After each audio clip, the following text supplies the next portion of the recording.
Hello friends, welcome back to our YouTube channel. अभी हम लोग यहाँ पे L T T S L N T technology service limited की एनालिसिस करेंगे और देखेंगे नेक्स्ट पूरे वीक में। एंड जब मंडे को 13 मई को जब मार्केट ओपन होगा तो कैसा अपना प्राइस एक्शन पैटर्न दिखाएगा और इसके इंपॉर्टेंट लेवल्स कौन से रहने वाले हैं।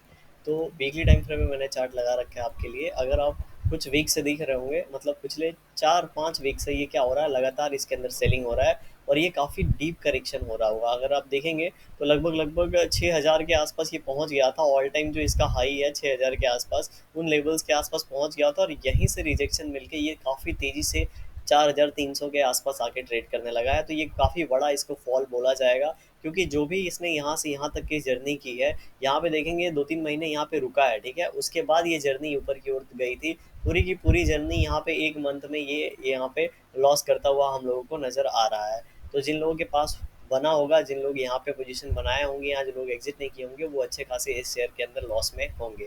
ये बात अलग है कि अगर आप टेक्निकली देखेंगे तो यहाँ से इस तरीके से प्राइस एक्शन पैटर्न बना के इन लेवल्स के आसपास गया है, राइट। तो इन लेवल्स के आसपास क्या होना चाहिए था, हॉल्ट होना चाहिए था और ये हॉल्ट हुआ है, ठीक है। हॉल्ट होने के बाद ये जो ब्रेकआउट वाला सिनारियो है, यहाँ पे ये फेल हो गया है और फेल होने के बाद ये हमारे लिए बहुत ही बड़ा इंडिकेशन था कि एक ग्रीन कैंडल के अंदर एक रेड कैंडल बना और रेड कैंडल बनने के बाद गैप डाउन के बाद उसका ब्रेक डाउन हो गया। तो ये ऐसा इंडिकेशन था जहाँ पे बहुत लोग एग्जिट कर गए होंगे और बहुत लोग यहाँ पे एग्जिट कर गए होंगे। तो जो लोग एग्जिट कर गए उनके लिए बहुत ही अच्छी बात है। जो एग्जिट नहीं कर पाए हैं उनको यहाँ पे सोचना चाहिए कि किस तरीके से शेयर से बाहर निकले, क्योंकि बहुत से दूसरे शेयर हैं जहाँ पे ब्रेकआउट मिल रहा होगा, कोई और सिनारियो होगा, वहाँ जाके इन्वेस्ट कर सकते हैं। लेकिन जो लंबे समय से हैं, जिनको इसके फंडामेंटल्स के बारे में पता है, वो अपनी एनालिसिस करके अपना डिसीजन ले सकते हैं, ठीक है।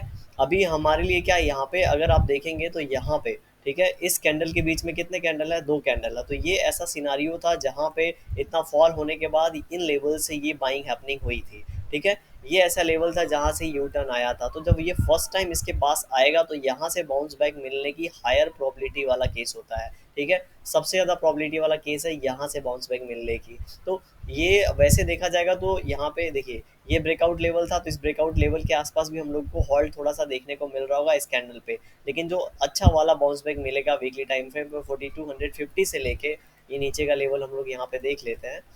लगभग लगभग ये 4150, मतलब 100 पॉइंट का यहाँ पे रेंज बना के चलेंगे। 4250 से 4150 के बीच में से ये बाउंस बैक देना चाहिए।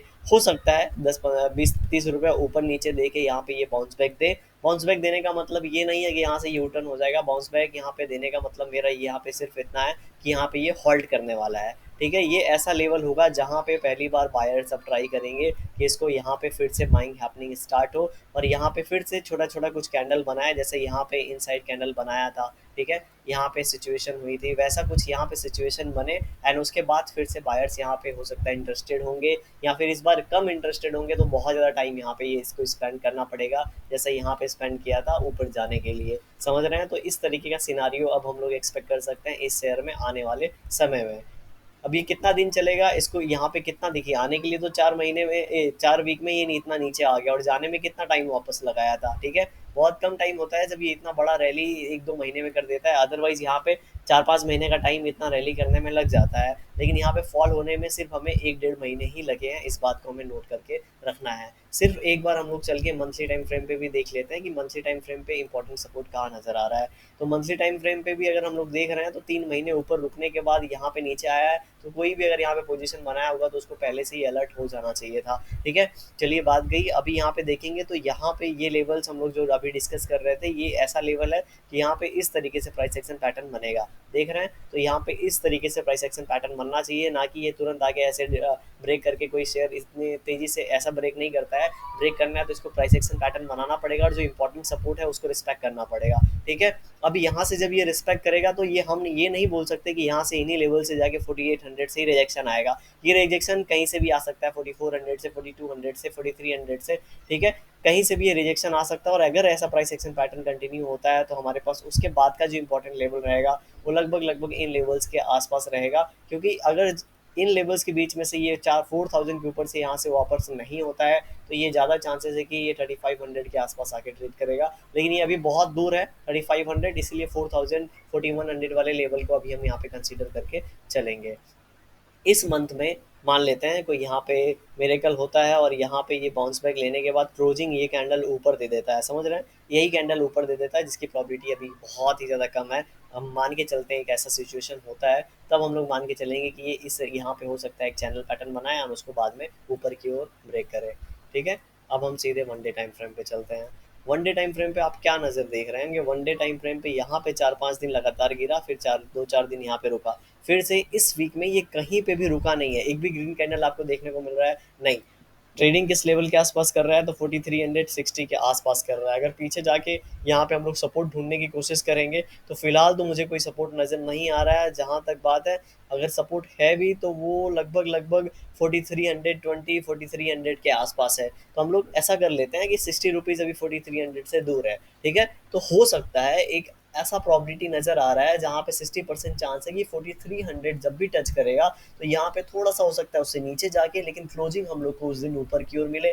मतलब ऐसे सिचुएशन में क्या होता है, हैमर टाइप कैंडल हम लोग को देखने को मिल जाता है, बहुत बार हमने नोटिस किया होगा, या फिर इस तरीके का कैंडल हम लोग को देखने को मिल जाता है। तो ऐसा कैंडल का हम एक्सपेक्टेशन रख सकते हैं, हो सकता है मंडे को या फिर ट्यूसडे को, ऐसा हम लोग एक्सपेक्टेशन एक लेके चल सकते हैं कि मंडे ट्यूसडे को ऐसा सिचुएशन बन सकता है। क्योंकि देखिए टेक्निकली यहाँ पे अगर हम लोग इसको फॉलो करेंगे तो टेक्निकली हम लोग को नज़र आ रहा होगा कि एक सपोर्ट लेवल है। मैं ऐसा कोई भी मतलब हवाई बात नहीं कर रहा हूँ, जो टेक्निकली यहाँ पे नज़र आ रहा है कि 3-4 दिन रुकने के बाद इस कैंडल से बाइंग हैपनिंग हुई है। ठीक है, और इस कैंडल का अगर आप यहाँ पे लो देखेंगे तो 4283 का लगा है, ओपनिंग 4300 का है, तो 4300 के आसपास का ऐसा लेवल है जहाँ से ये फिर से एक बार क्या कर सकता है, यहाँ से थोड़ा सा ये हॉल्ट करे, मतलब हॉल्ट मतलब एक दो इस तरीके का सिचुएशन बने, उसके बाद देखेंगे किस तरीके से प्राइस एक्शन पैटर्न बना रहा है।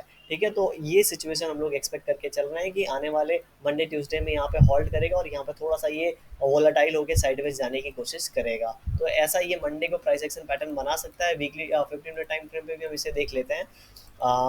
यहाँ पे 15 मिनट टाइम फ्रेम पे देखेंगे तो आपको समझ में आएगा कि यहाँ पे रुका। ठीक है, यहाँ पे एक रेंज बनाया, इस रेंज बनाने के बाद ये इसका 1:1 यहाँ पे दे दिया है, देख रहे हैं, इसका 1:1 हम लोग को मिल गया। अब यहाँ पे रेंज बनाएगा, मतलब एक इस तरीके से अब हो सकता है अब यहाँ से रिटर्न जाए और ये 4400 40-20 यहाँ से कहीं से रिजेक्शन लेके ऐसा प्राइस एक्शन पैटर्न बनाए, ब्रेक कर देता है तो हम लोग नीचे 1:1 इसका मार्क करके चलेंगे। लेकिन अगर यहाँ पे हॉल्ट करता है और यहाँ पे रुकता है, 1-2 दिन 2-4 दिन यहाँ पे रुकने के बाद थोड़ा सा ऊपर निकलने की कोशिश करता है, तब हम लोग यहाँ पे ऊपर की बातें करना स्टार्ट करेंगे।